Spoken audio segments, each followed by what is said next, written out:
27 जुलाई 2024 को दिल्ली के ओल्ड राजेंद्र नगर के एक कोचिंग सेंटर के बेसमेंट में पानी भर जाता है। 3 बच्चे वहाँ पे मर जाते हैं। वजह, वो बेसमेंट इल्लीगल था। वहाँ पे जो लाइब्रेरी चल रही थी वो भी इल्लीगल थी। 3 बड़े सवाल जो अभी हमारे सामने उठ रहे हैं। पहला, who should be blamed for this? इन तीनों बच्चों के मृत्यु का जिम्मेदार कौन है? दूसरा, क्या कोचिंग सेंटर्स, क्या कोचिंग इंस्टीट्यूट्स सेफ्टी नॉर्म्स को ताक पे रख के से सारे काम कर रहे हैं? तीसरा, क्या कोचिंग सेंटर्स सिर्फ और सिर्फ पैसा कमाना चाहते हैं? क्या यही मकसद रह गया उन लोगों का? इन सारे मुद्दों के बारे में बात करने के लिए हमारे साथ हैं Vikas Devi Kirti ji. Thank you sir, thank you आने के शुक्रिया, लिए एएनआई में। शुक्रिया नमन।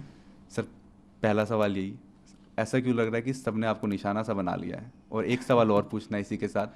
3 दिन हो गए हैं सर, हज़ारों बच्चे हैं, प्रोटेस्ट कर रहे हैं, धरना दे रहे हैं, जस्टिस की मांग कर रहे हैं, लाठियां खा रहे हैं, डंडे खा रहे हैं, पूछ रहे हैं कि विकास जी चुप क्यों थे?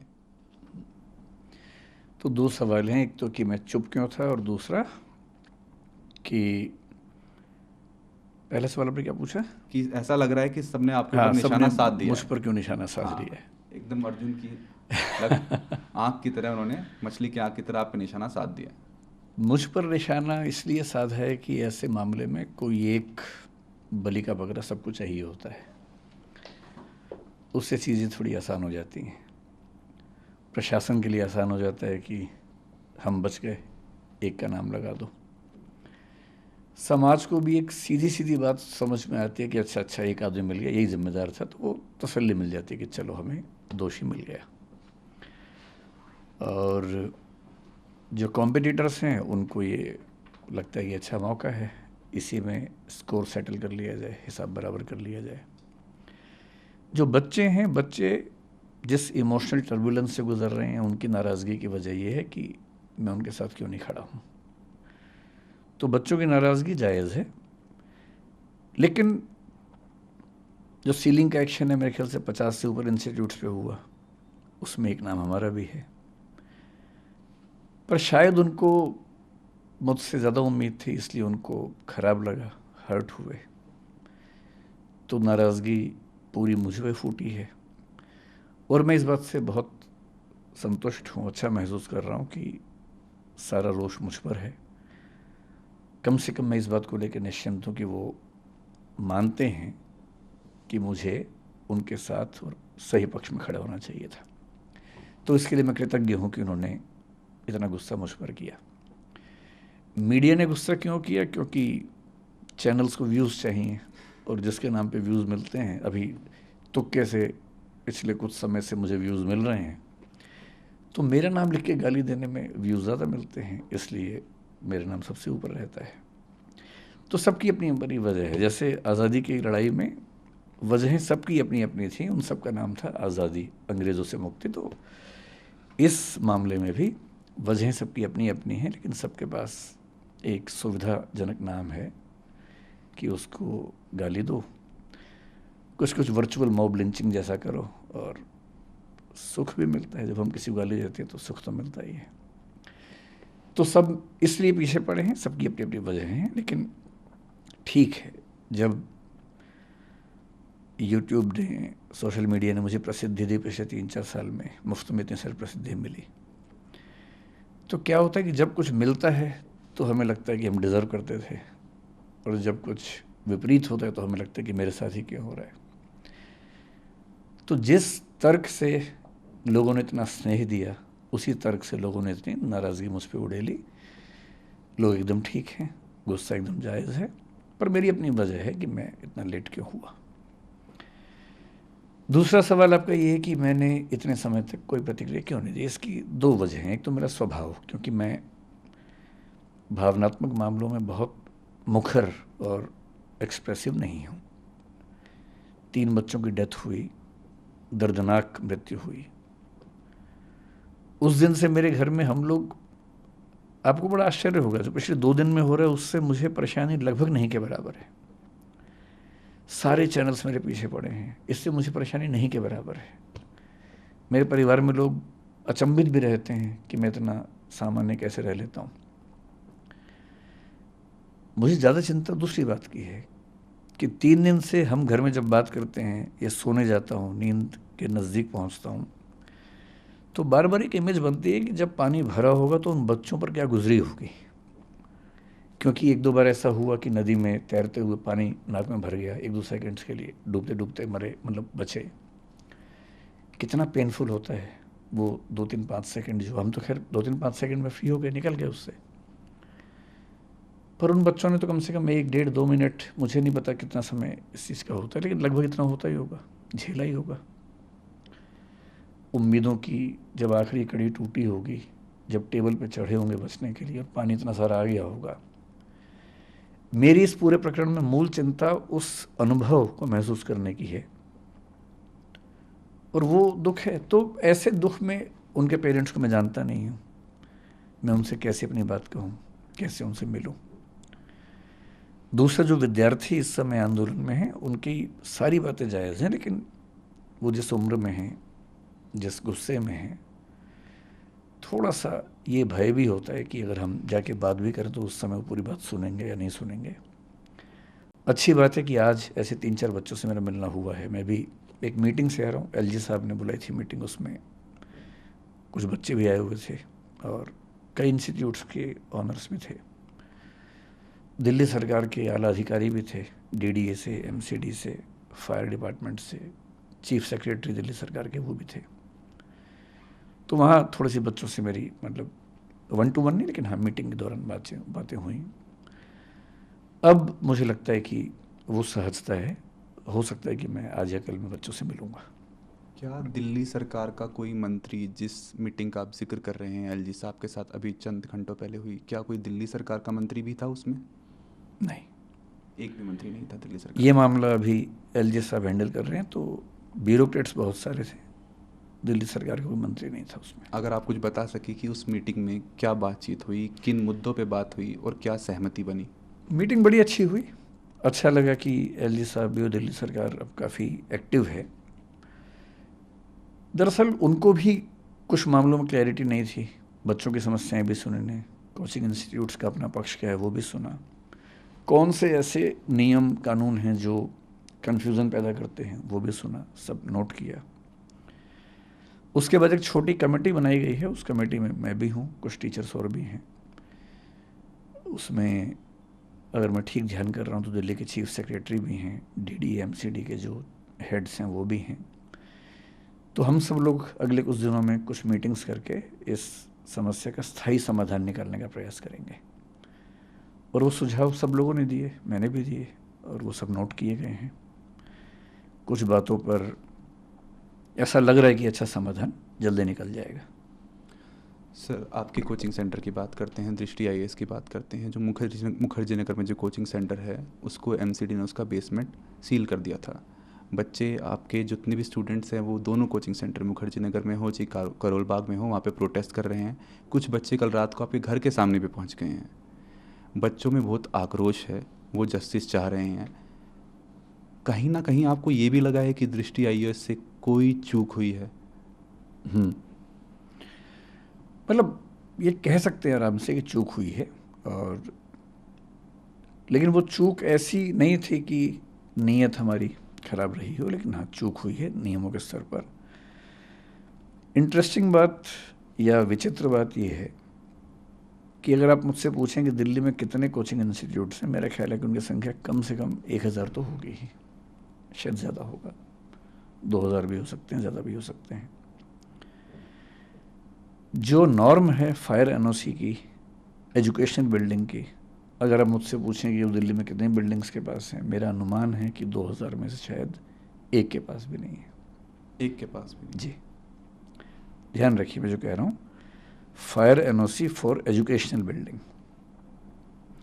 फायर एनओसी कई तरह के होते हैं, अलग अलग कैटेगरीज में होते हैं, अलग अलग चीज़ों के लिए बने होते हैं। ऐसा नहीं है कि कोशिश हमने या बाकी इंस्टीट्यूट्स ने नहीं की, पर क्या होता है कि जब कोई हादसा होता है उसके बाद मोटी मोटी चीज़ें सतह पे आती हैं कि फायर एनओसी नहीं था, या ये नहीं था, या वो नहीं था, और जनता का आक्रोश फट पड़ता है। उसके पीछे की वजहें क्या हैं, परिस्थितियाँ क्या हैं, वो सोचने के लिए, समझने के लिए धैर्य चाहिए, समय चाहिए। तो मैं असल में 3 दिन से ये भी चाह रहा था कि पहले सारी स्थितियाँ सामने आ जाएं, क्योंकि 1-1.5 दिन तक तो ये स्पष्ट नहीं हो रहा था कि कितने बच्चे थे, क्या स्थिति है। धीरे धीरे चीज़ें स्पष्ट हुई, तो फिर आज ये मीटिंग हुई, तो मेरा ख्याल है कि अब हम उन सब बातों पर ज़्यादा स्पष्ट रूप से बात कर सकते हैं।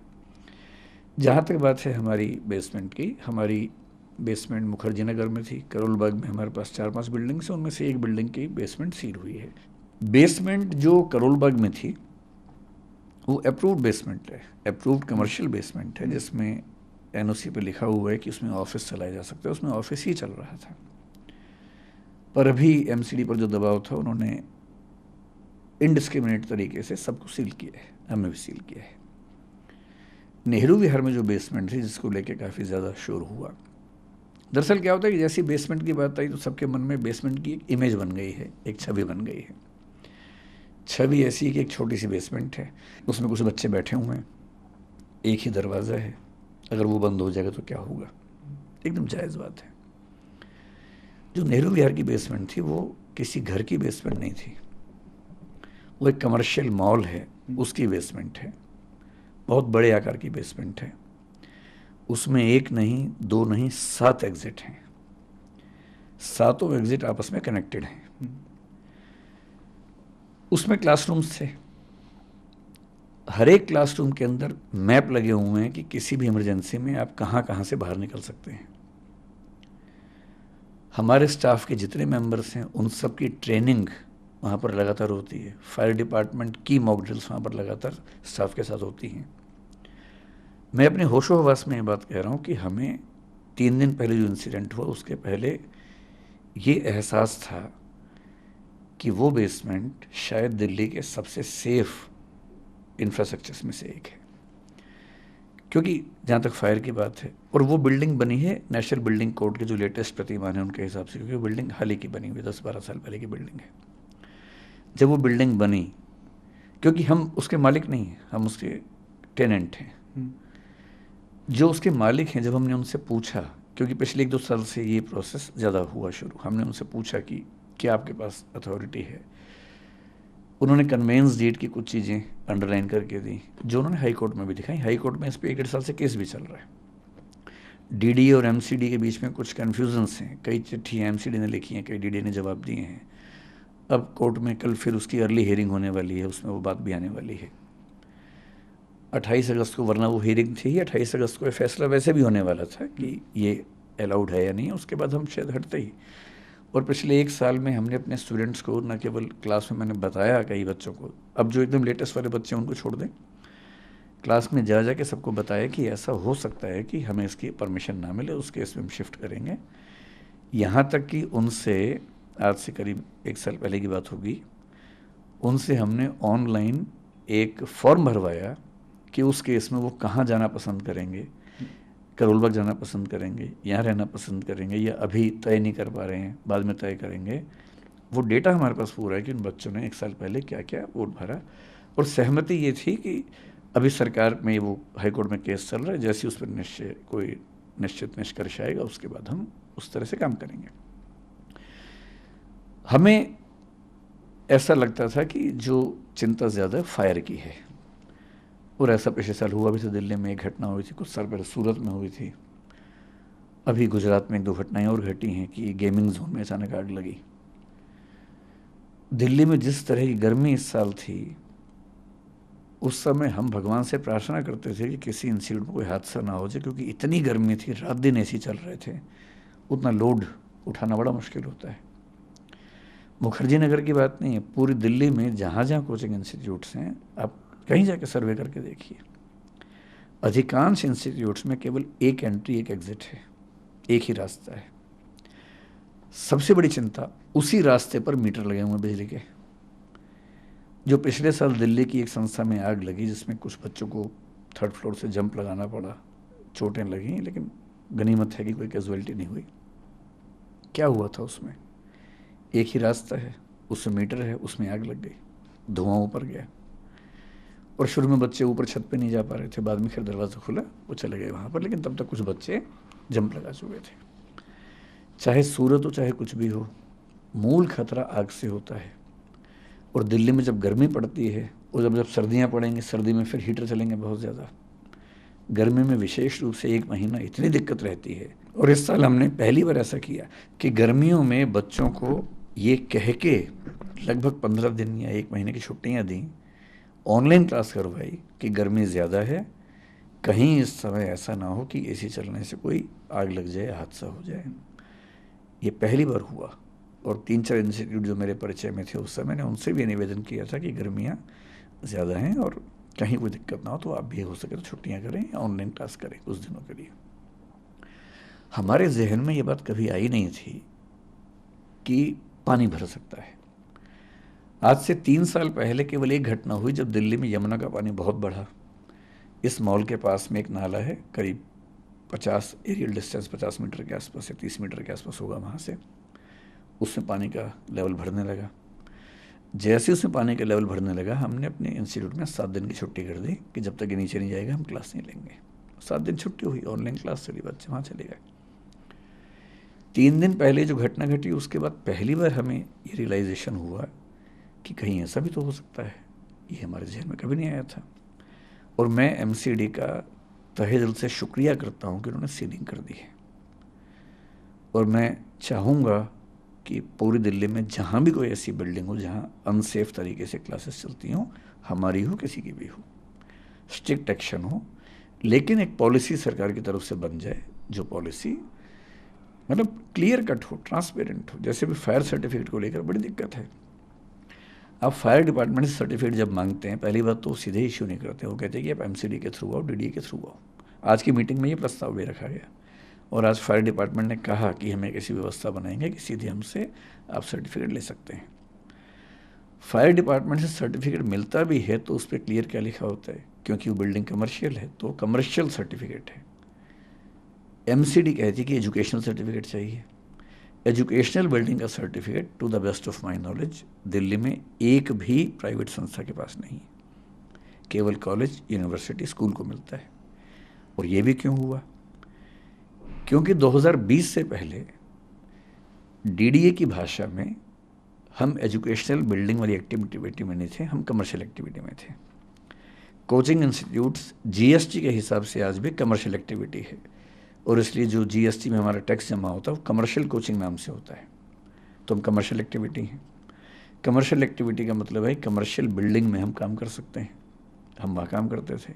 जिस मॉल की बात आप कर रहे हैं उस मॉल के मालिक ने मुझे कई बार ये विश्वास दिलाया है कि कमर्शियल मॉल के तौर पर इसके पास एनओसी है। कैसे है?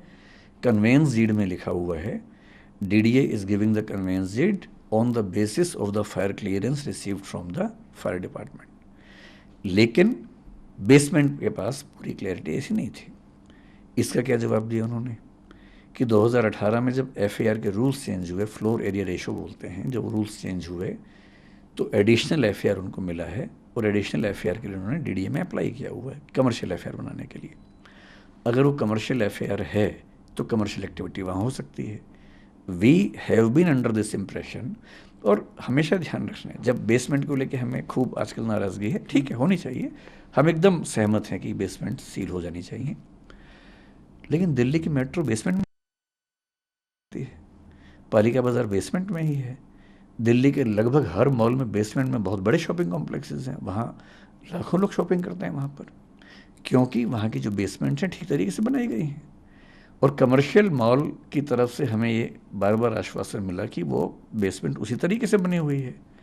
और उन्होंने कहा कि हमने डीडीए में अप्लाई किया है कि हमें कमर्शियल एफएआर में इसका एनओसी मिले। अगर कमर्शियल एनओसी मिल जाता, एनओसी क्यों नहीं मिल रहा? डीडीए का मानना है कि ये काम एमसीडी का है, एमसीडी का मानना है कि काम डीडीए का है। एमसीडी ने कई पत्र डीडीए को लिखे, डीडीए ने कई पत्रों में जवाब एमसीडी को दिया और यहाँ तक कहा कि हमारे पास डॉक्यूमेंट्स नहीं हैं, ये आपको देखना पड़ेगा। पिछली मीटिंग में हाई कोर्ट में डीडी ने पहली बार ये कहा कि हम एमसीडी को राइट्स दे रहे हैं और अब एमसीडी जो कल हियरिंग होने वाली, शायद उसके बाद हमें वैसे भी इशू करती, या तो परमिशन मिल जाती या वो इशू करती कि आपको ये छोड़ना पड़ेगा, तो हम छोड़ते उसको। मतलब बेसमेंट होने मात्र से चीज़ें जैसी फैल जाती हैं। मैं आपसे फिर कह रहा हूँ, ऑन रिकॉर्ड कह रहा हूँ, उस बेसमेंट का पूरा लेआउट स्ट्रक्चर एमसीडी को हमने सबमिट किया हुआ है। डीडीए को सबमिट किया हुआ है, फायर डिपार्टमेंट को सबमिट किया हुआ है एनओसी के लिए कुछ महीने पहले। अब तक वहाँ से रिजेक्शन भी नहीं आया उसका। और उसमें 7 फायर एग्जिट्स बड़े बड़े, वो सब उसमें नक्शे में है, और नक्शे में नहीं है, वो रियलिटी में भी है। सर आपने अभी एक बात बोली, लेकिन इसके बावजूद पिछले 3 दिन में जो घटना घटी, उसे देखने के बाद मुझे एहसास है कि ये केयरलेसनेस थी, हमारे दिमाग में बात कभी नहीं आई। और मैं आपके चैनल पर बड़ा खुल के कह रहा हूँ कि परमिशन कभी भविष्य में मिल भी गई तो भी हम बेसमेंट में काम नहीं करेंगे। मैं इसका भरोसा आपको दे रहा हूँ। और मैं चाह रहा हूँ पूरी दिल्ली में एक भी कोचिंग इंस्टीट्यूट बेसमेंट में ना चले, और ऊपर भी चले तो फायर सेफ्टी के साथ चले। मैं आपको एक बात और स्पष्ट कर देता हूँ यहाँ पर। आपको हो सकता लगे कि मैं बहुत बड़ी बात बोल रहा हूँ, मैं खुल के ये बात कह रहा हूँ। बिल्डिंग सेफ्टी नॉर्म्स के मामले में जितनी शिद्दत से हम कोशिश करते हैं, मुझे भरोसा है कि वैसी शिद्दत कहीं आपको नहीं मिलेगी। अगर आप चाहेंगे, मैं भी आपको अपने व्हाट्सएप में एक चीज़ दिखाऊंगा। हमारे पास एक, आप, मुझे नहीं पता बाकी इंस्टीट्यूट्स क्या करते हैं, मैं अपना बता रहा हूँ आपको। 2 महीने पहले, 3 महीने पहले हमने एक वैकेंसी निकाली, क्योंकि हमने 1.5 साल पहले एक डिविजनल हेड रैंक का ऑफिसर बनाया अपनी कंपनी। डिविजनल हेड हमारे यहाँ सीनियर मैनेजमेंट का पार्ट है, जो केवल सेफ्टी देखेगा बिल्डिंग्स की। उसका एक ही काम था, बिल्डिंग की सेफ्टी देखना। जनवरी 2023 में हमने एक व्हाट्सएप ग्रुप बनाया, मैं उसका मेंबर हूँ। उस ग्रुप का काम क्या है, 16 पॉइंट्स उसमें लिखे हुए हैं, जिसमें एक लिखा हुआ है कि मैंने चेक कर लिया है कि सारे दरवाजे खुले हैं, फायर एग्जिट साफ़ है, उसमें कोई बाधा नहीं है, छत के दरवाजे खुले हुए हैं, कोई इमरजेंसी होने पर बच्चे बाहर निकल सकते हैं। वो सब 16 पॉइंट्स हैं उसमें।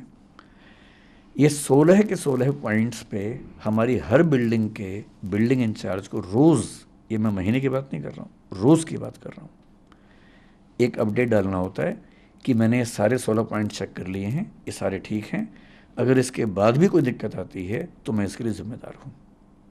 ये रोज़ होता है। आप अगर व्हाट्सएप मेरा देखना चाहेंगे, इसके बाद देखिएगा। और ये हर बिल्डिंग के लिए रोज़ होता है।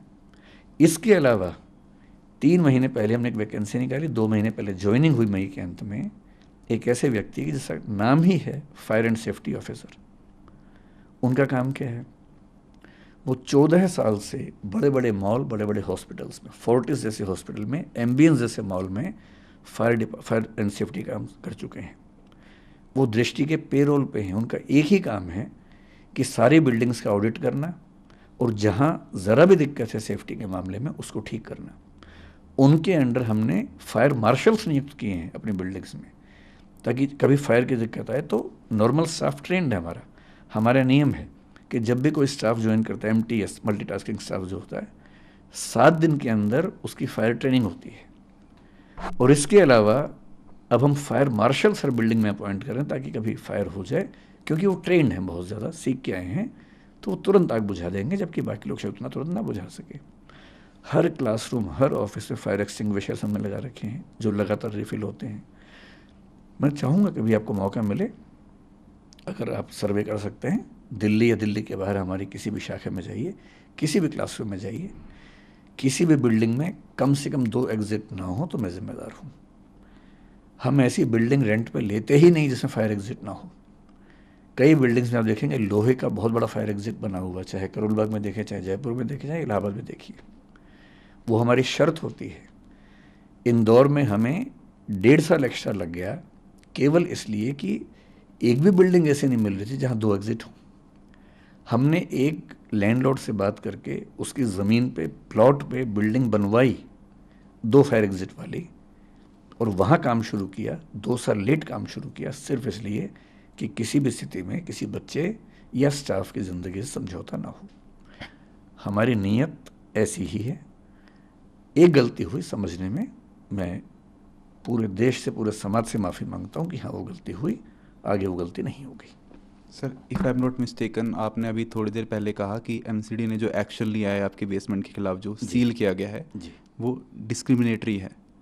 डिस्क्रिमिनेटरी करोल बाग के लिए हाँ। वो अंडर प्रेशर लिया गया। मैंने कहा इनडिस्क्रिमिनेट का मतलब ये हुआ कि सब पे ले लिया है, इरिस्पेक्टिव, और उसमें सारे नॉर्म्स जगह पे है, साफ साफ बता रहा हूँ। और उसके बाद भी वो लिया गया। और हमारे नहीं, एक दो के साथ और भी हुआ। हाँ। करोल बाग में जो मेन रोड है उस पर कई ऐसी बेसमेंट्स हैं जो कमर्शियली अप्रूव्ड हैं, पूरा हमारे पास NOC है उसका।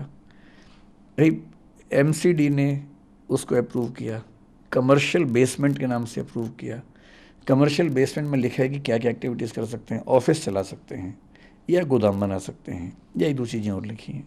ऑफिस ही चल रहा है, 2 एग्जिट हैं, छोटे छोटे एग्जिट हैं 2, सारे फायर प्रोविजंस हैं, पर सील किया। वहाँ पे कोई क्योंकि क्लासेस नहीं चल रही थी, कोई क्लास नहीं, एक भी नहीं। बेसमेंट में कोई करोल करोल बाग बाग एक में भी नहीं, एक भी एक भी क्लास क्लास नहीं नहीं चल रही थी। ऑफिस एज क्लास हमारी बेसमेंट में सिर्फ मुखर्जी नगर नेहरू विहार में हाँ। चल रही थी। उसकी वजह ये है, और बाकी 1-2 सेंटर्स में बहुत छोटी 1-2 क्लासेस, क्योंकि वहाँ पर ऐसी शायद मेरे ख्याल से मनाही नहीं है, बहुत छोटे 10, 20, 50 बच्चों वाले जो क्लासेस होते हैं, वो भी मैंने कल मना करवा दिया कि वहाँ नहीं चलाएंगे हम।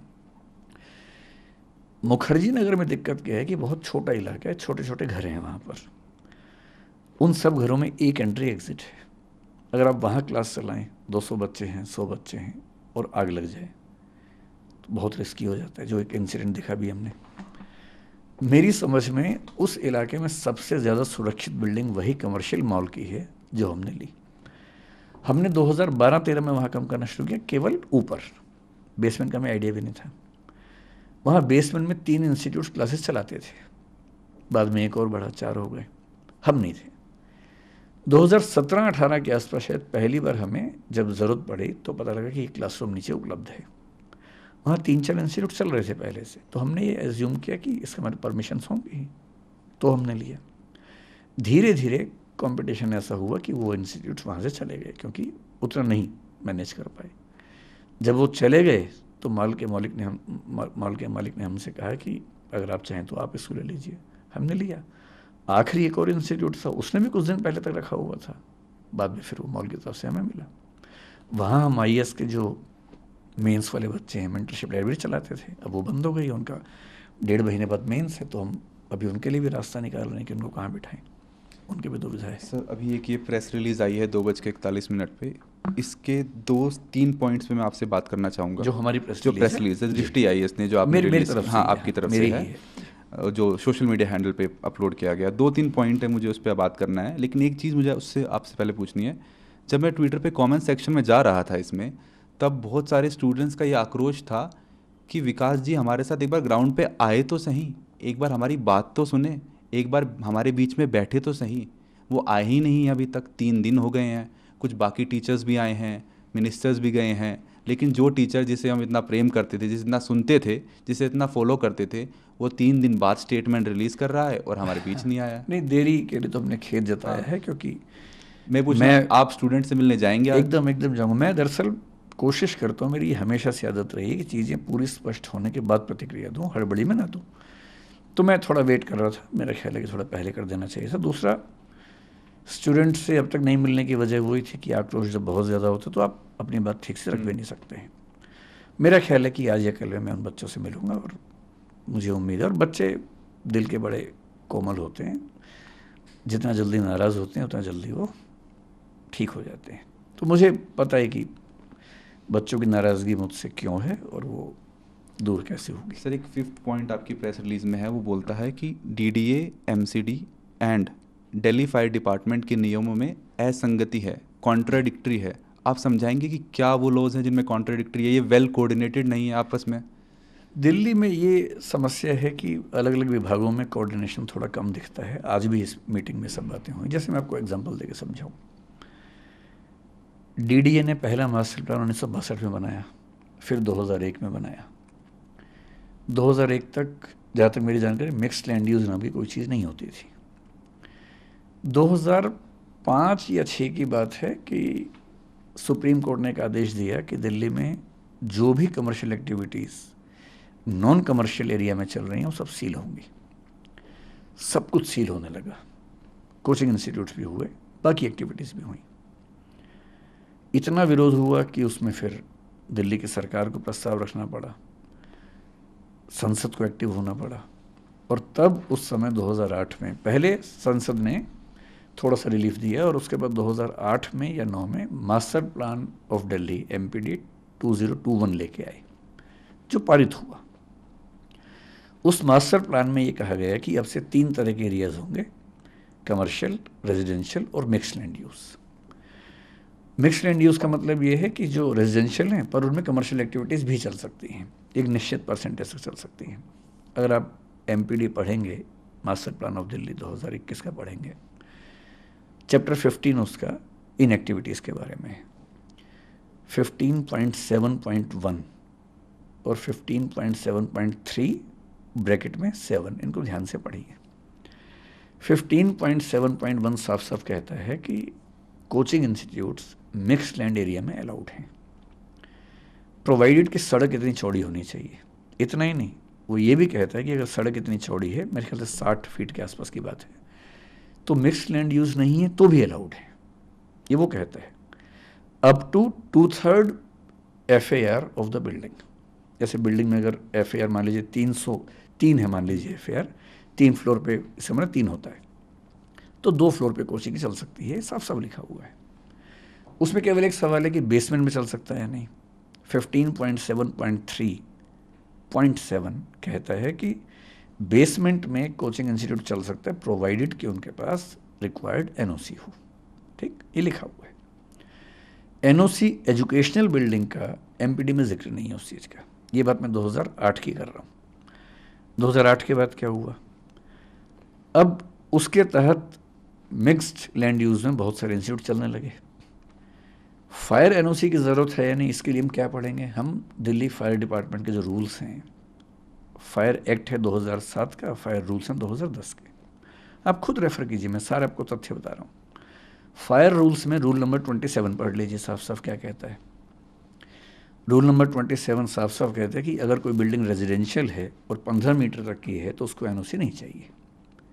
अगर कोई बिल्डिंग कमर्शियल है और 15 मीटर तक की है तो उसको NOC नहीं चाहिए। अच्छा, आपके पास वही डॉक्यूमेंट है क्या? मुझे याद है पूरा, मैं आपको ऐसे सुनाया था। पर वो एक बात कहता है कि अगर कोई बिल्डिंग एजुकेशनल है तो उसको 9 मीटर तक NOC नहीं चाहिए, 9 मीटर के ऊपर NOC चाहिए। ये रूल नंबर 27 में लिखा हुआ है। अब क्या स्थिति है, जो कोचिंग इंस्टीट्यूट्स हैं, हम मान के चल रहे हैं कि रेजिडेंशियल एरिया में या कमर्शियल एरिया में चल रहा है। भारत सरकार GST में कमर्शियल कोचिंग उनको बोलती है, तो हम कमर्शियल एक्टिविटी माने जाते हैं। अगर हम मॉल की बात करें तो 15 मीटर से ऊंचा नहीं है वो। रेजिडेंसीज की बात करें 15 मीटर से ऊंचे नहीं हैं। पिछले 10 साल में जिसने फायर डिपार्टमेंट से NOC मांगा, एक ही जवाब आया कि आपको ज़रूरत नहीं है। ठीक, उन्हें नहीं मिला, किसी को नहीं मिला क्योंकि ज़रूरत नहीं है। As per rule 27 they are not suppose to give the NOC। उनकी भी गलती नहीं है, वो तो रूल्स के हिसाब से काम कर रहे थे। अब दिक्कत ये है कि उन्हीं बिल्डिंग्स में बच्चे पढ़ रहे हैं। कोचिंग इंस्टीट्यूट्स को रेगुलेट करने के लिए अब तक कोई अथॉरिटी नहीं है, कोई कानून नहीं है। जैसे कॉलेज के लिए है, स्कूल के लिए है, यूनिवर्सिटी के लिए है, कोचिंग के लिए नहीं है। अभी भारत सरकार ने प्रपोजल दिया है, क्योंकि एजुकेशन कॉन्करेंट सब्जेक्ट है, तो सेंटर अपनी ताकत थोपने से बचता है। वो राज्यों से बोलते हैं कि आप नियम बनाओ, एक पॉलिसी फ्रेमवर्क दिया, राज्यों से कहा कि आप इसकी बेस से पॉलिसी बनाइए। अभी तक मेरे ख्याल से किसी राज्य ने बहुत सीरियस स्टेप नहीं लिए। हालांकि कुछ राज्यों ने, बिहार ने, उत्तर प्रदेश ने, शायद राजस्थान ने पहले से एक पॉलिसी बना रखी थी अपनी। अब स्थिति ये कि कोचिंग चल रही है, फायर NOC की ज़रूरत नहीं है क्योंकि रूल ये कहता है। पिछले साल एक घटना घट गई दिल्ली में। जब वो घटना घटी तो सबको चिंता हुई, वो भी लाजमी बात है, चिंता होनी चाहिए। तो सीलिंग शुरू हुई, कोर्ट में केस गया, हाई कोर्ट ने सुओ मोटो कॉग्निजेंस लिया, और हाई कोर्ट ने केस लिया, उसकी वजह से चीज़ें बड़ी दुरुस्त हुई। क्योंकि हाई कोर्ट जब इन्वॉल्व हुआ तो चीज़ें ठीक होनी थी, क्योंकि हाई कोर्ट तो सबसे पूछ सकता है। जो कोऑर्डिनेशन की कमी है हाई कोर्ट में तो नहीं होती, वो वहाँ तो सब इकट्ठे होते हैं। तो हाई कोर्ट ने पूछा कि क्या प्रावधान है। अब इस बीच में DDA ने 2020 में यूनिफाइड बिल्डिंग बाई लॉज में संशोधन किया, जो 2016 के नियम थे। उसमें क्या किया, एजुकेशनल बिल्डिंग के हेडिंग में कोचिंग इंस्टीट्यूट्स का नाम लिख दिया, जो कि पहले नहीं लिखा हुआ था। तो 2020 से कोचिंग इंस्टीट्यूट्स में नॉर्म कौन सी लागू होगी, एजुकेशनल बिल्डिंग की। एजुकेशनल बिल्डिंग के लिए नियम बहुत सख्त हैं, और इसका मतलब है कि मास्टर प्लान में संशोधन के बाद जिन लोगों ने मिक्स लैंड में कोचिंग चलाया, कन्वर्जन चार्ज पे किया, 10 साल का पार्किंग चार्ज पे किया, जो कि नियम था उस समय का, अब वो भी वहाँ नहीं चलेंगे। तो हाई कोर्ट में पॉइंट्स उठाए गए, सब लोगों ने उठाए। वहाँ पर होते होते कन्फ्यूज़न ये था कि नेशनल बिल्डिंग कोड ये कहता है कि 100 से कम बच्चे अगर हैं तो उस बिल्डिंग को एजुकेशनल बिल्डिंग नहीं माना जाएगा। ठीक, लेकिन यूनिफाइड बिल्डिंग बाई लॉज 2020 उसमें एक लाइन आ गई कि अगर 20 से ज़्यादा बच्चे हैं तो एजुकेशनल बिल्डिंग माना जाएगा। अब एक ही राज्य में दो कानून अलग अलग बात कह रहे हैं। इसका मतलब ये हुआ कि 20 से ज़्यादा बच्चे, अगर 30 बच्चे हैं तो एक कानून के हिसाब से एजुकेशनल बिल्डिंग है, एक के हिसाब से नहीं है। अब एमसीडी ने जब सीलिंग शुरू की तो दिल्ली फायर डिपार्टमेंट ने पिछले 1 साल में क्या स्टैंड रखा, बड़ा क्लियर स्टैंड रखा और अच्छा स्टैंड रखा। उन्होंने अपनी समझ से अच्छा रखा। उन्होंने कहा कि एजुकेशनल बिल्डिंग के लिए जो फायर नॉर्म्स है रूल 27 में, वो ये हैं कि अगर 9 मीटर तक की बिल्डिंग है तो वहाँ तक हमें एनओसी नहीं चाहिए। लेकिन आप ढूंढ रहे हैं उसको, नहीं। देखिए रूल नंबर 27 को देखिए, उसमें है, उसमें क्या था कि कमर्शियल और रेजिडेंशियल बिल्डिंग को 15 मीटर तक एनओसी नहीं चाहिए। 15 मीटर तक, लेकिन एजुकेशनल बिल्डिंग को 9 मीटर के ऊपर चाहिए। अब अगर हम एजुकेशनल बिल्डिंग मान लें इनको, तो 9 मीटर तक क्या होता है, ग्राउंड और फर्स्ट फ्लोर कवर हो जाता है। तो दिल्ली फायर डिपार्टमेंट ने पिछले 1 साल में जो स्टैंड रखा वो ये रखा कि ग्राउंड और फर्स्ट फ्लोर पे अगर कोचिंग चल रही है तो एनओसी नहीं चाहिए, उसके ऊपर है तो चाहिए। तो मुखर्जी नगर में, दिल्ली के बाकी क्षेत्रों में कोचिंग इंस्टीट्यूट ने जनरली क्या किया, सेकंड थर्ड फ्लोर को बंद करना शुरू कर दिया, ग्राउंड फर्स्ट पे एक्टिविटीज़ करनी शुरू की। हालांकि मेरा अपना मानना है कि फर्स्ट फ्लोर पे भी रिस्क उतना ही हो सकता है, अगर सीढ़ी एक ही है तो खतरा उतना ही है, मेरा अपना ऐसा मानना है। ग्राउंड पे आमतौर पे 2 रास्ते होते हैं तो इतनी दिक्कत नहीं है, अगर सरकार मानना चाहे तो इस बात को कंसिडर करना चाहिए। अब इसलिए सीलिंग नहीं हुई क्योंकि ग्राउंड फर्स्ट पे चल रहा था।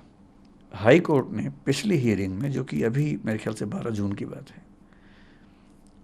12 जून नहीं सॉरी, उससे पिछली हियरिंग शायद 10 मई को हुई थी वो हियरिंग मेरे ख्याल से, उसमें एक नया स्टैंड लिया और उसने कहा कि अगर एजुकेशनल बिल्डिंग है, पहली बात तो एजुकेशनल बिल्डिंग है या नहीं, हम केवल एक बात से तय करेंगे कि यूज़ क्या हो रहा है।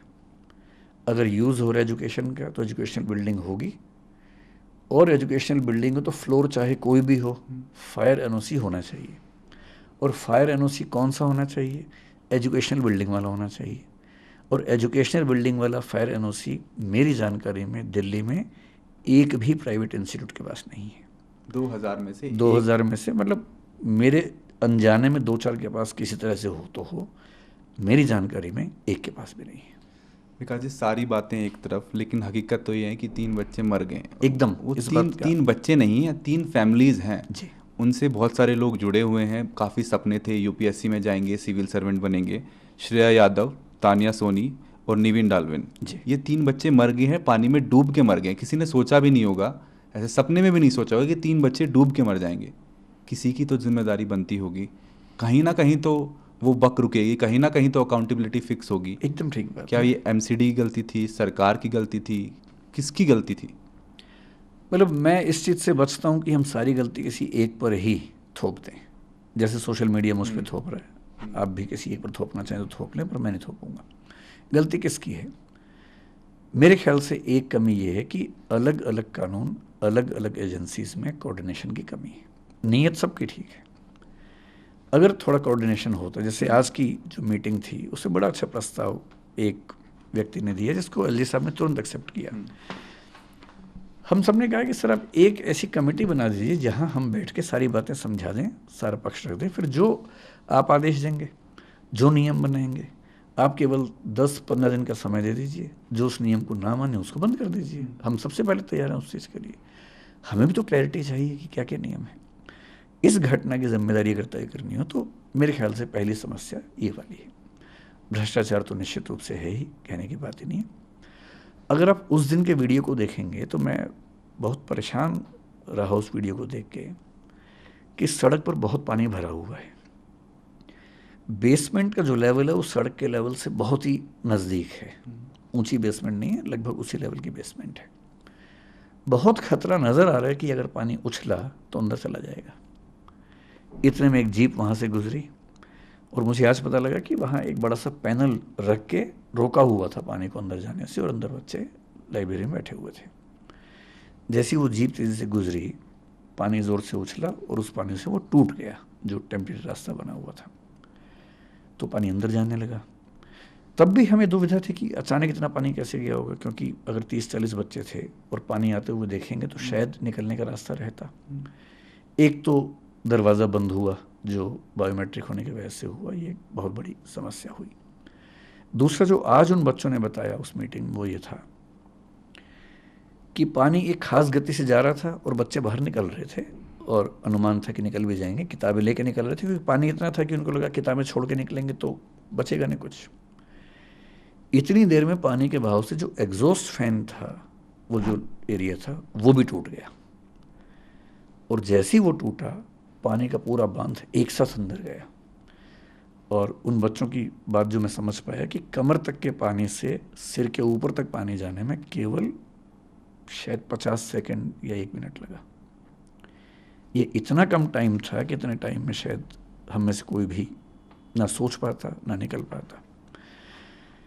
फिर एलजी साहब ने आज बड़ी अच्छी बात उसमें ये भी कही कि वहाँ जो सीवर लाइन्स थी वो इलीगल कंस्ट्रक्शन से, एंक्रोचमेंट से कवर हो गई थी। ये भी एक समस्या है। एनक्रोचमेंट भी ऐसे तो नहीं होते हैं, उसमें भी कहीं ना कहीं तो कोई ना कोई शामिल होगा ही होगा। मेरा अपना मानना था कि बेसमेंट थोड़ी ऊंची होती बेहतर होता, लेकिन आज मुझे पता लगा कि जो नए नियम हैं जिसमें स्टिल्ट पार्किंग बनाना ज़रूरी है, उसमें शायद 8 सेंटीमीटर का कोई नियम है। अब नियम है या ये मतलब जनरली ऐसा होता मुझे नहीं पता, लेकिन शायद इस वजह से बेसमेंट्स बहुत ऊँची नहीं बनती है दिल्ली में, एक वजह ये भी है। इन सब के साथ मैं ये खुल के मानता हूँ कि इसमें कोचिंग इंस्टीट्यूट्स की एक बड़ी जिम्मेदारी बनती है, हमारी भी बनती है।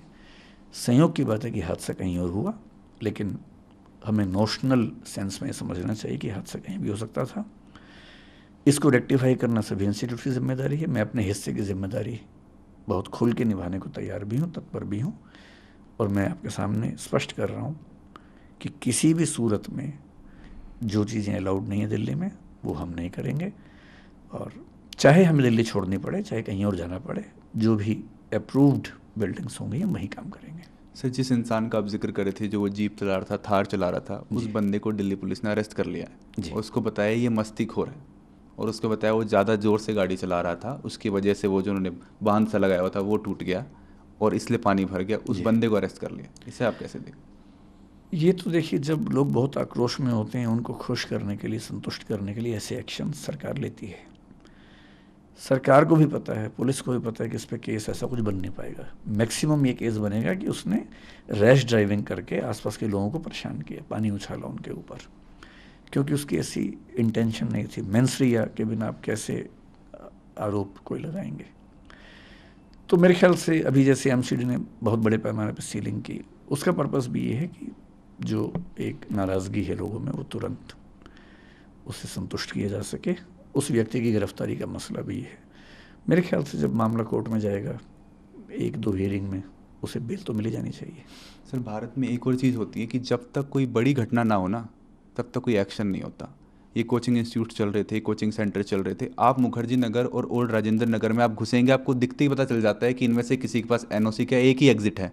वो भी इतना एग्जिट है कि आदमी हाथ भी नहीं कर सकता है, इतना वो एक बंदा जा सकता है। आपको देखते ही पता चलता है कि कहाँ रोका जाए, मतलब कहाँ किस नॉर्म को सेट किया जाए कि ये बंद हो। आंखों से देख के ही पता चल रहा है कि ये सब इलीगल है, ये सब भ्रष्टाचार चल रहा है, किसी के बीच में कोई किसी को पैसे दे रहा है, बहुत सारे नॉर्म्स हैं वो फ्लाउट हो रहे हैं, बहुत सारे नॉर्म्स हैं वो वायलेट हो रहे हैं। तो where should the buck stop? कहीं ना कहीं तो लाइन ड्रॉ करेंगे ना कि मतलब अभी बस मेरे ख्याल से इस हादसे से जो सीखना चाहिए वो ये कि नो कंप्रोमाइज अप्रोच हो। मैं आपको एक और उदाहरण बताता हूँ। अगर आप मुखर्जी नगर जाएंगे, मेरा विश्वास है कि पूरे मुखर्जी नगर में एक ही ऐसी बिल्डिंग है जिसमें 2 एग्जिट्स हैं। एक आध कोई और हो तो मुझे पता नहीं, मैं एक को जानता हूँ, हमारी अपनी बिल्डिंग है। वहाँ कुछ क्लासेस चलती हैं, मेरे ख्याल से वो बंद हो जाएंगी, क्योंकि हमें ये चिंता रहती है कि इमरजेंसी में बच्चे कहाँ से निकलेंगे। हम एक तो सीढ़ियों में मीटर आमतौर पे हमेशा ध्यान रखते हैं कि मीटर वहाँ से दूर हो, तब भी कहीं कोई क्राइसिस हो तो बच्चे कहाँ से निकलेंगे। छत के दरवाजे हम हमेशा खोल के रखते हैं और कोशिश करते हैं कि आसपास की छतों पर जाने का ऑप्शन रहे। इसके अलावा हमने उस बिल्डिंग में पीछे की साइड में, बिल्डिंग के अंदर ही सारे फ्लोर्स को काट कर एक फायर एग्जिट बनाया और बच्चों के लिए नियम बनाया कि वो आएंगे इस तरफ से, जाएंगे उस तरफ से, ताकि उनको उस तरफ से जाने की प्रैक्टिस हो। लेकिन उसके बाद भी हमें उसका एनओसी नहीं मिल पाएगा। हालांकि हमने अप्लाई किया हुआ है, देखते हैं रिजेक्शन आता है कि नहीं आता है। उसके पीछे आर्गूमेंट जो होने वाला है वो ये कि एजुकेशनल बिल्डिंग के लिए शायद फायर एग्जिट की चौड़ाई एक स्पेसिफिक है, वो मेरे ख्याल से उतने एरिया में नहीं बन पाती है। लेकिन ठीक है, एक दिक्कत इंस्टीट्यूट्स की भी आप समझें कि वो सब एक साथ हैं, एक हब है, बच्चे भी वहाँ हैं। अगर आप किसी एक को बाहर निकाल देंगे तो ख़त्म हो जाएगा। होना ये चाहिए कि सबको एक साथ आप एलोकेट कर दें, रीलोकेट कर दें। और जो डीडीए के वाइस चेयरमैन हैं, जो शुभाशीष पंडा जी हैं, कुछ दिन पहले मेरी उनसे बात भी हुई थी। उन्होंने खुद एक प्रस्ताव मुझे दिया था कि अगर आप उचित समझें कि सारे इंस्टीट्यूट्स मिल के काम करना चाहें तो क्या नरेला में हम एक बड़ा हब बना सकते हैं कोचिंग का। मैंने कहा प्रस्ताव अच्छा है, लेकिन सबके मन में दुविधा ये होगी कि अगर वो चला गया और बाकी नहीं गए तो क्या होगा। तो बेहतर है कि आप एक मीटिंग बुला के सबसे बात कीजिए, और यदि ऐसा कुछ होगा तो मैं आगे बढ़ चढ़ के उसमें हिस्सा भी लूँगा, और यदि सहमति बनती है तो आगे बढ़ना चाहूँगा। आज की मीटिंग में भी उन्होंने ये प्रस्ताव रखा फिर से, और लगभग ये सहमति बनी कि डीडीए नरेला क्षेत्र में, क्योंकि वहाँ हज़ारों फ्लैट्स हैं जो बच्चों के हॉस्टल्स बन सकते हैं, और हॉस्टल्स की जो दिक्कत बच्चों को आती है कि बहुत छोटे कमरे हैं, वो भी वहाँ सॉल्व होती है। तो हो सकता है कि निकट भविष्य में आप देखें कि दिल्ली विकास प्राधिकरण डीडीए नरेला में, या रोहिणी की बात भी उन्होंने की, और ये भी कहा कि कुछ और एरियाज़ में भी वो कोशिश करेंगे देखने की कहाँ ऐसी व्यवस्था बन सकती है। तो हो सकता है कि दिल्ली सरकार इस पर कोई बड़ा स्टेप ले, और अगर ऐसा होगा तो मेरे ख्याल से इंस्टीट्यूट्स को आगे बढ़कर साथ देना चाहिए सरकार का। सर, जिस लाइब्रेरी में पानी घुसा और 3 लोगों की मृत्यु हुई, 3 यूपीएससी एस्पिरेंट्स की जान गई, उस स्पेसिफिक लाइब्रेरी का नाम मेंशन करके, उसका जिक्र करके दिल्ली के अफसरों को बताया गया है कि यहाँ पे हादसा हो सकता है 1 महीना पहले। अच्छा, बताया गया, लिखा गया और रिमाइंड भी करवाया गया। ये किसने, मुझे इसकी ये जानकारी एक नहीं है। ये ग्रीवेंसेस किसने ऑफिसर कहा? को लिखा है, एक बच्ची ने लिखा है। तब तो ये हाँ, मतलब लिखा sheer negligence का हाँ, मामला है। बताया गया और उस रिमाइंड भी करवाया गया। नहीं, अगर ऐसा है तो उसके मैं बाद ये हुआ है। मैं बिल्कुल भी ये नहीं आप इसको कहूँगा कि सिस्टमैटिक कुछ नहीं देखते। ये निश्चित तौर पे फेलियर है। अगर ऐसा है कि पहले आइडिया था, मुझे भी कल किसने बताया कि शायद पहले, आज उन बच्चों ने बताया कि पहले भी पानी भरा था। मतलब मेरा अपना मानना है कि अगर ऐसा है तो फिर इस पर बहुत बहुत कठोर कार्रवाई होनी चाहिए। सर, एक दूसरा पहलू भी आया। अब जब ये हादसा हुआ तो उसके बाद रिपोर्टर्स गए हैं वहाँ पे, काफ़ी एंकर्स गए हैं, वो सुविधाओं को देख रहे हैं, वो फैसिलिटीज़ को देख रहे हैं। तो एक बच्चा जब मुखर्जी नगर में और राजेंद्र नगर में घुसता तो उससे पैसे कैसा निकाला जाए ये स्टार्ट हो जाता है। वो सबसे पहले जाएगा कोचिंग इंस्टीट्यूट में, कोचिंग सेंटर में एडमिशन लेगा, 2 से 2.5 लाख रुपए वहाँ लगेगा। उसके बाद 50-60 हज़ार रुपये अगर क्रैश कोर्स और करना है तो वहाँ लगेगा। उसके बाद उसे घर नहीं मिलेगा। जब तक ब्रोकर को वो पैसे नहीं देगा 1 महीने का सिक्योरिटी डिपॉजिट, तब तक उसको पैसे नहीं मिलेंगे और घर नहीं मिलेगा। उसके बाद उसके मकान मालिक नखरे करता है, वो उसको घर नहीं देता। इतने छोटे छोटे घर होते हैं सर। हाँ, कहीं तो रुकेगा। मतलब कितना इन स्ट्रगल्स को ग्लोरीफाई किया जाएगा। नहीं, ग्लोरीफाई करने का मसला बिल्कुल भी नहीं है। असल में क्या है कि अगर इसके पीछे बहुत स्पष्ट बात करें तो वो ये है कि दिल्ली के इलाके सेचुरेट हो चुके हैं। जितना वहाँ का इंफ्रास्ट्रक्चर है और जो बच्चे आ रहे हैं, एक तो जो बच्चे आ रहे हैं उतने बच्चे वापस नहीं जाते हैं, हर साल नए बच्चे आते हैं। इंफ्रास्ट्रक्चर लिमिटेड है और वो सेचुरेशन के लेवल पर है। तो मतलब मेरा अपना मानना है कि अगर दिल्ली की सरकार ऐसा कोई बड़ा एरिया, जैसे आज बात चल रही थी कि शायद 400-500 एकड़ की ज़मीन वहाँ पर है जो मिल सकती है, तो मेरे ख्याल से ये समस्या स्थायी रूप से समाप्त होगी। 50 दिन बचे हैं मेंस के एग्ज़ाम के लिए। जी, आपका मैसेज क्या होगा जो बच्चों को, जो प्रोटेस्ट कर रहे हैं, जो धरना पे बैठे हैं, जो जस्टिस मांग रहे हैं? क्या अगर मतलब जो ANI के बच्चे थ्रू क्या जो मैसेज? बच्चे मेंस दे रहे हैं इस बार, उनको तो मेरा निवेदन ये है कि वो पहले रुक कर मेंस की तैयारी करें। बाकी बच्चे इस मुहिम में रहें, और मेरा ख्याल है कि बच्चों का प्रेशर जितना है वो ज़रूर कोई बढ़िया परिणाम निकालेगा। और बढ़िया परिणाम मेरे हिसाब से एक ही है, जिस भी बिल्डिंग में सेफ्टी पर्याप्त ना हो, चाहे वो मेरी हो चाहे किसी की भी हो, उसमें कोचिंग इंस्टीट्यूट नहीं चलना चाहिए। नंबर 2, सारी एजेंसीज की सहमति से, जो समिति बनी है जिसमें मुझे भी उन्होंने शामिल किया है, सारी एजेंसीज की सहमति से एक कोई बड़ा एरिया दिल्ली में ऐसा मिले जहाँ पर सब संस्थाएं जाएं। जो ना जाना चाहें ना जाएं, लेकिन वो इतना हो जाए कि सब लोग जब वहाँ जाएंगे तो फिर दबाव में सब आते ही हैं, क्योंकि हब बन जाता है तो उसके बाद उसकी अलग एक एक्सेप्टेंस हो जाती है। और यदि उसके बाद भी ऐसा कोई नेग्लिजेंस सामने आए जिसमें बार बार बताया गया हो, तो तो जितनी कठोर कार्रवाई हो सके होनी चाहिए। सर, ये दृष्टि आईएएस की और या किसी और कोचिंग सेंटर की बात नहीं है, राजेंद्र नगर, मुखर्जी नगर में लोगों ने अपने घर के बेसमेंट के अंदर लाइब्रेरी खोल रखी है। हाँ। वहाँ पे पीजी खोल रखा है। हाँ, एक कमरे को 4 भागों में बेसमेंट का पीजी मैं नहीं जानता हूँ, हाँ, लाइब्रेरी में लाइब्रेरी खोल रखी है। वहाँ पे हाँ। बेड डाल देते हैं, एक ही रूम में 4 और बच्चों को हाँ। वो दे देते हैं।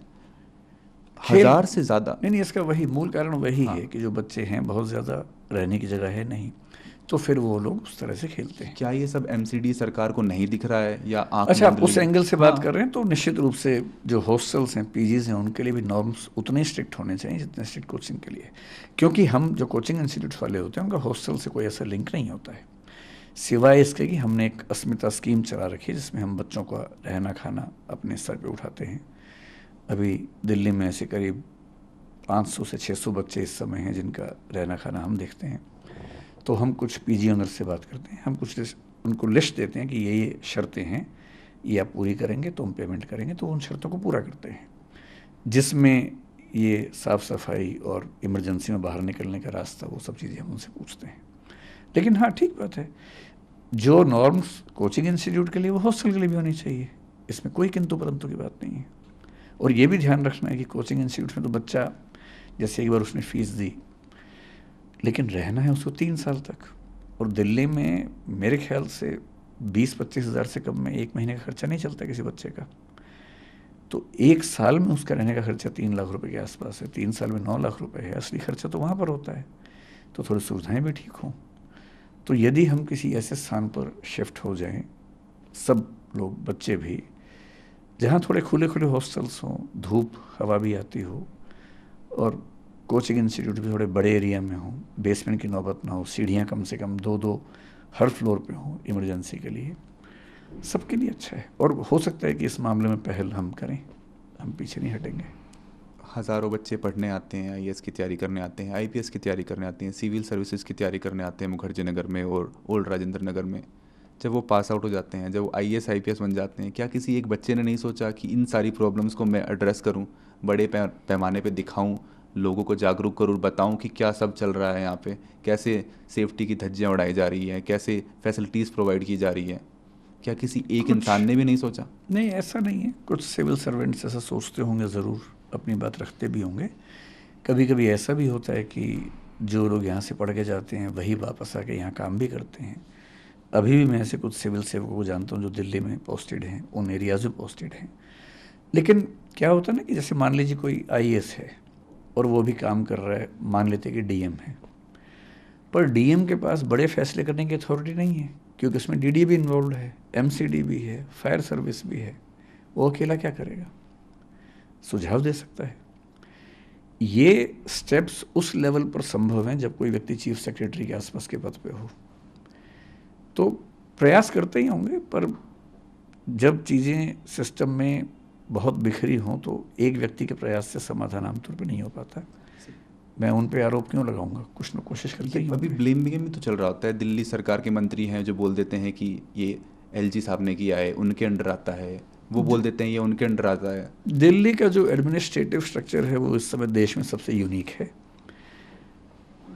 जो मुख्यमंत्री और एलजी के बीच में रिस्पॉन्सिबिलिटी की शेयरिंग है वो बड़ी अनक्लियर है। सुप्रीम कोर्ट का एक आदेश है, उसके बाद एक उस पर ऑर्डिनेंस आया, एक्ट आया, तो ये खींचतानी चलती रहती है। और ये दुर्भाग्य है कि दिल्ली में चीज़ें इस वजह से फंस जाती हैं। दिल्ली सीएम और दिल्ली एलजी के बीच में जो रिफ्ट है उसका भुगतान दिल्ली के लोग कर रहे हैं, कहना गलत तो नहीं होगा? मैं इस पर टिप्पणी करने से बचूंगा, क्योंकि अभी ये मामला जिस तरह से बढ़ रहा है, मैं चाहता हूँ कि इस पर फैसले बड़े हो जाएं। इन झगड़ों में उलझने से हो सकता है कि वो चीज़ थोड़ी सी हल्की पड़ जाए। ठीक है। फिलहाल मेरी रुचि इसमें कम है कि पावर सीएम के पास ज़्यादा है कि एलजी के पास ज़्यादा है। मेरी रुचि इसमें है कि अभी जो माहौल है, इस माहौल में समाधान निकल जाए और चीज़ें ठीक हो जाए। सो जब से ये घटना हुई है, 3 बच्चों की मृत्यु हुई है, तब से लोगों ने मूवीज़ पे भी बोलना स्टार्ट कर दिया। ये एस्पिरेंट्स बना, कोटा फैक्ट्री बना, उन्होंने बोला कि आप ग्लोरीफाई कर रहे हो स्ट्रगल को, एक टाइप का रोमांटिसाइजेशन हो रहा है। आप बच्चों को बता रहे हो कि आप कैसे भी हालात में पढ़ोगे, पहले साल नहीं तो दूसरे साल नहीं तो तीसरे साल आपका यूपीएससी क्लियर हो ही जाएगा। क्यों ना ऐसी कहानियाँ बताई जाएँ जिसमें क्लियर होता ही नहीं है, and how do they end up in their lifes. ठीक बात है। मैं आपको केवल अपनी जानकारी के लिए बता रहा हूँ।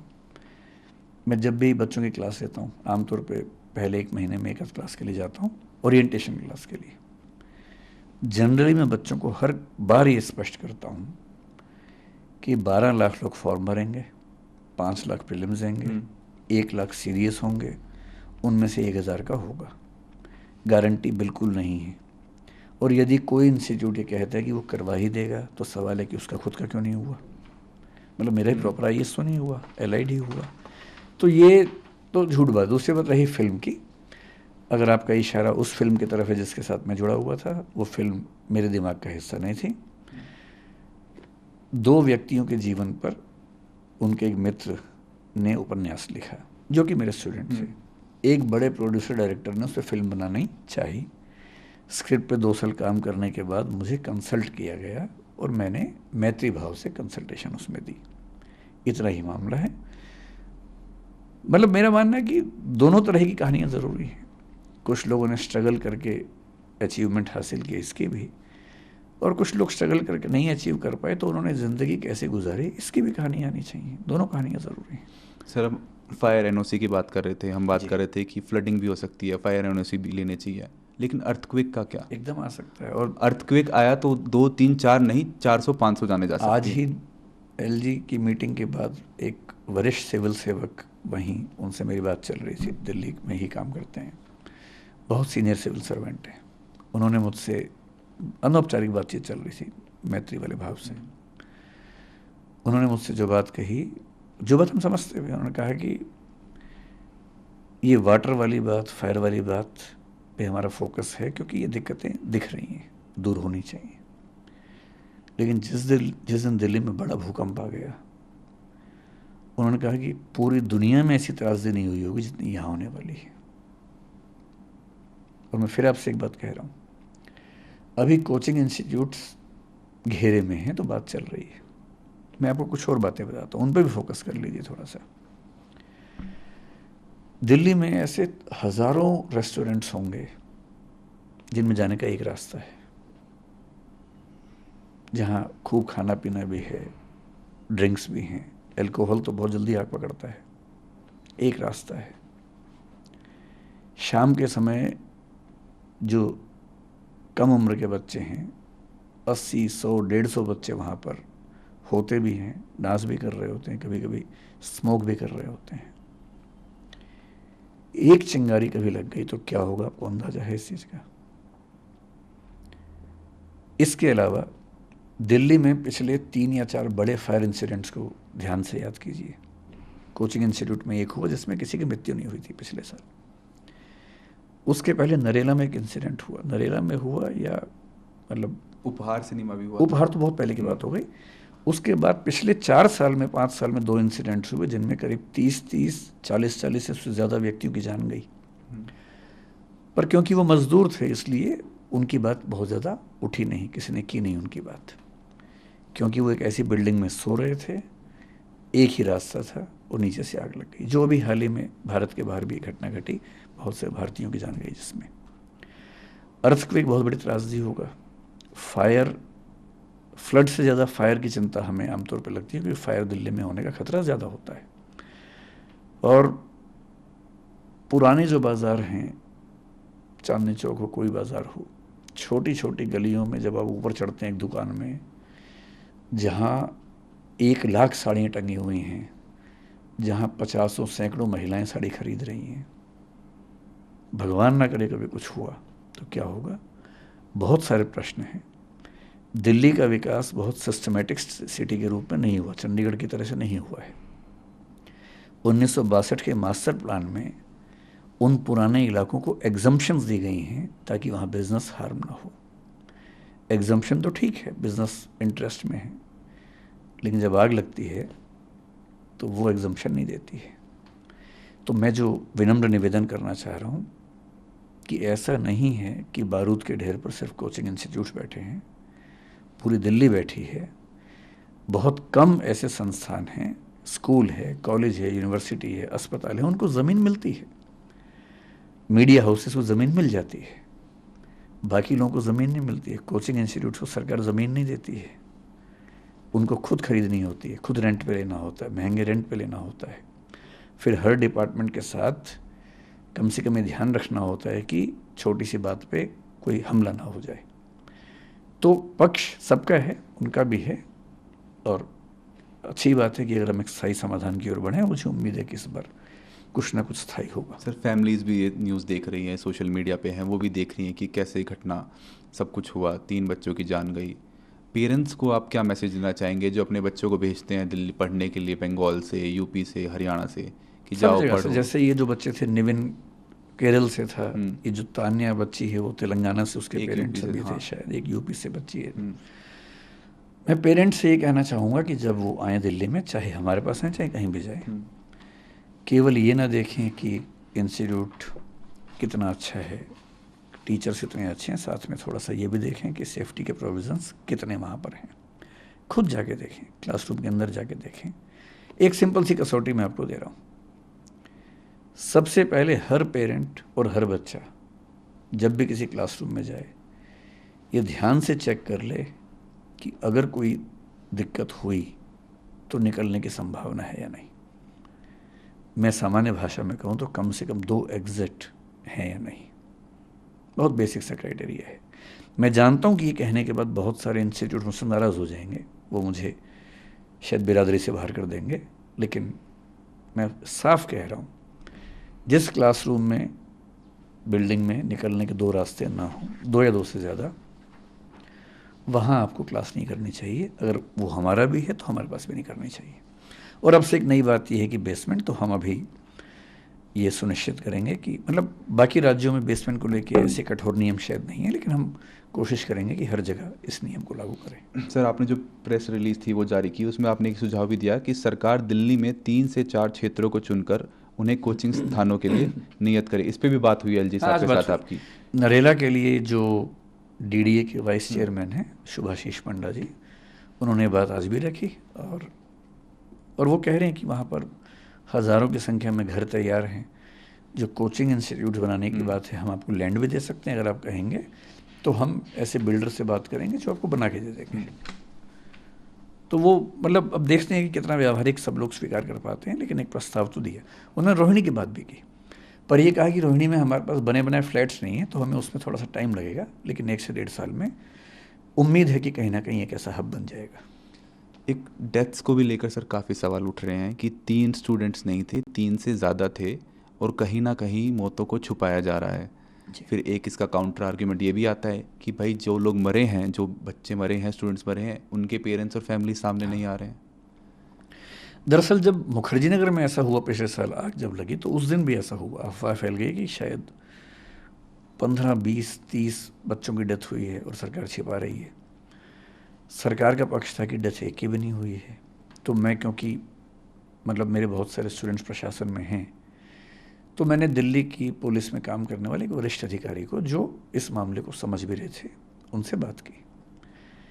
उन्होंने एकदम साफ साफ कहा कि सर कैजुअल्टी नहीं है, बहुत सारे बच्चों को, एम्बुलेंस इतनी सारी क्यों आई, ये सवाल था। बोले कि हमारी नॉर्म ये है कि किसी बच्चे को हल्की सी चोट भी हो तो हम उसको हॉस्पिटल लेके जाते हैं एम्बुलेंस में।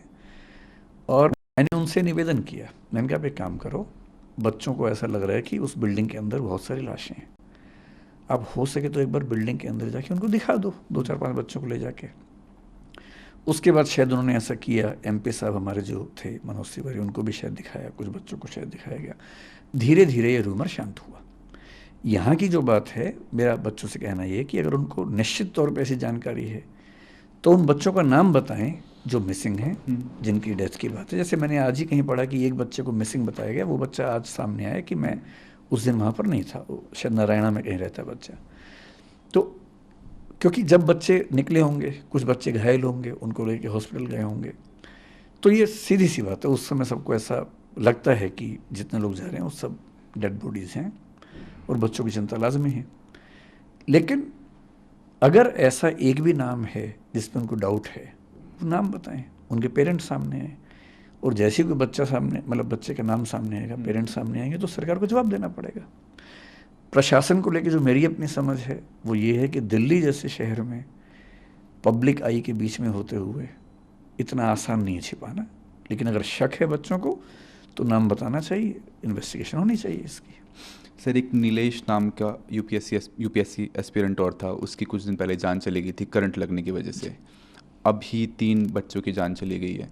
एक सवाल बार बार लोगों के मन में उठता है, दिल में उठता है, does human cost have no life in India? मतलब ये बात ईमानदारी से कहें तो जैसे जैसे हम विकसित देश बनते हैं वैसे वैसे ह्यूमन लाइफ की कीमत बढ़ती जाती है। विकासशील देशों में, गरीब देशों में ह्यूमन लाइफ की कीमत उतनी नहीं होती है। मसलन नियम उतने हैं नहीं, रिसोर्सेज उतने हैं नहीं, इंफ्रास्ट्रक्चर उतना है नहीं, चलता रहता है, सबको पता है, फिर एक हादसा होता है, नाराज़गी होती है कुछ दिनों की, शांत हो जाता है। गुजरात में कुछ दिन पहले ऐसा हुआ कि एक नदी पे पुल टूटा, कितनी जानें चली गई, बहुत शोर मचा। गुजरात में ही हाल में गेमिंग जोन में आग लगी, कितने लोग मर गए। दिल्ली में पहले 2 फायर इंसिडेंट्स हुए थे, कितने लोगों की डेथ हो गई थी। ट्रेन एक्सीडेंट्स भी होते हैं। लेकिन क्योंकि इंफ्रास्ट्रक्चर को लेकर, संसाधनों को लेकर हम रातों रात विकसित देश नहीं बन सकते। विकसित देशों ने आज से 50 साल पहले ये सब झेला है। इन सब चीज़ों को झेल कर नई नीतियाँ बने, नियम बने, चीज़ें ठीक हुई। वहाँ आबादी का दबाव थोड़ा कम रहता है, जगह उनके पास ज़्यादा है, हमारे पास आबादी भी ज़्यादा है जगह की तुलना में। ईमानदारी की बात है कि भारत में और ऐसे देशों में, पाकिस्तान में, किसी और देश की बात करें, ह्यूमन बीइंग की ज़िंदगी पर खतरे ज़्यादा है, और दिल्ली तो बहुत ज़्यादा है। जब गर्मियाँ होती हैं तो चिंता होती है कि कहीं आग ना लग जाए, सर्दियों में भी ऐसा होता है। अब बरसात में चिंता होने लगी है कि कहीं पानी ना घुस जाए। दिवाली आते आते अगले 4 महीने चिंता है कि जिसको लंग्स में दिक्कत है, अगर किसी को मतलब अगर लंग्स से दिक्कत है तो बस वो बच जाए, क्योंकि पॉल्यूशन का लेवल इतना ज़्यादा होता है। तो निस्संदेह दिल्ली में ज़िंदा रहना भी एक चैलेंज होता है, चुनौती है। सर स्टूडेंट्स जो प्रोटेस्ट कर रहे हैं उन्हें देख के लग नहीं रहा है कि उनका आक्रोश आने वाले 3-4 दिनों में कम होने वाला है। जब तक कोई सॉलिड उन्हें या तो प्रूफ नहीं मिलेगा कि सरकार कोई कदम उठा रही है या कोई जस्टिस का कोई उन्हें रे ऑफ होप नहीं दिखेगा, तब तक लग नहीं रहा कि वो एक कदम पीछे लेने वाले हैं। अच्छी बात है कि आज की मीटिंग में 5 या 6 बच्चे जो उस मूवमेंट में हैं वो भी आए हुए थे, उन्हें दिल्ली पुलिस लेके आई थी। वो भी इस पूरे प्रोसेस के भागीदार हैं, और जो कमेटी बन रही है उस कमेटी में बच्चों का पार्टिसिपेशन भी है। एक बार मैं आपको उस कमेटी में कौन कौन है अगर आप बता पाएँ तो? बच्चे, एलजी साहब ने जो उस समय कहा था मैं बहुत एग्जैक्टली ध्यान नहीं कर पा रहा हूँ, लेकिन 4-5 इंस्टीट्यूट्स के लोग थे, जिनमें एक मैं भी था। बच्चों की तरफ से 1 या 2 लोग रहने वाले हैं। जो दिल्ली के चीफ सेक्रेटरी हैं, मेरे ख्याल से वो कमेटी के चेयरमैन होने वाले हैं। और अगर मैं ठीक याद कर पा रहा हूँ तो एमसीडी के कमिश्नर और डीडीए के वीसी या उनके प्रतिनिधि उस कमेटी में होंगे, और दिल्ली फायर सर्विस के भी। सर ये इंटरव्यू ख़त्म करना चाहूँगा। आपका एक आखिरी मैसेज, जो बच्चे जो प्रोटेस्ट कर रहे हैं, जो न्याय की मांग कर रहे हैं, आप उनसे एएनआई के थ्रू क्या कहना चाहेंगे? आखिरी मैसेज। मैं कहना चाहूँगा कि ये जो आक्रोश है ये बहुत रैंडम ना रहे, एक व्यवस्था सुधारने का माध्यम बने, और उसमें कुछ लोगों को कीमत चुकानी होगी, उनको चुकानी चाहिए, चाहे वो हम हों, चाहे एमसीडी वाले हों, कोई भी हों। और अगर इस आक्रोश की बदौलत वो दिल्ली में एक ऐसी रेगुलेटरी बॉडी बनवा लेते हैं कोचिंग इंस्टीट्यूट्स के लिए जो सब चीज़ों का नियमन करे, हॉस्टल्स के बारे में भी ध्यान से उनकी शिकायतों को सुने, समाधान करे, और यदि कोई एक ऐसा प्लेस मिल जाता है, क्योंकि कोचिंग इंस्टीट्यूट्स की वहाँ कॉस्ट काफ़ी कम होगी। अभी करोल बाग वगैरह में किराए इतने ज़्यादा हैं कि उनकी भी बहुत दिक्कतें हैं। ऐसा नहीं है कि उनके पास परेशानियाँ नहीं हैं। जब नई जगह पे होंगे किराए उनके बहुत कम हो जाएंगे, खर्चा भी कम हो जाएगा, फीस भी कम हो जाएगी, रहने की दुविधा भी कम हो जाएगी, हवा धूप वो सब चीज़ें भी मिलेंगी। तो अब मतलब वो कहते हैं ना कि दुष्यंत कुमार की भाषा में कि हो चुकी है पीर पर्वत सी पिघलनी चाहिए। पीड़ा जो है पहाड़ जैसी हो गई है, इस हिमालय से कोई गंगा निकलनी चाहिए। ये बच्चे भगीरथ बन सकते हैं, इस हिमालय से गंगा निकाल सकते हैं, और इस मामले में मैं खुल के कह रहा हूँ कि मैं उनके साथ हूँ, इसमें कोई दुविधा नहीं है। और साथ में इतना ही नहीं, बल्कि मैंने आज एलजी साहब से भी बात की। एलजी साहब ने निवेदन किया कि जिन बच्चों की मृत्यु हुई उनके माता पिता की स्ट्रगल्स भी हैं, तो हम तो सरकार की तरफ से जो मदद कर सकते हैं करेंगे, आप लोग भी करेंगे तो अच्छा होगा। मैंने उनको वायदा किया एलजी साहब को कि हम आगे बढ़ के मदद करना चाहेंगे, बशर्ते कि उनके पेरेंट्स ऐसा चाहें, उनको अपमान ना लगे। तो हम आज या कल में उन बच्चों से मिलेंगे, उन बच्चों के थ्रू उन बच्चों के पेरेंट्स से मिलेंगे जिनकी मृत्यु हुई, बात करेंगे। यदि संभव हुआ तो हम कोशिश करेंगे उनके घाव पर थोड़ी सी मरहम लगा सकें।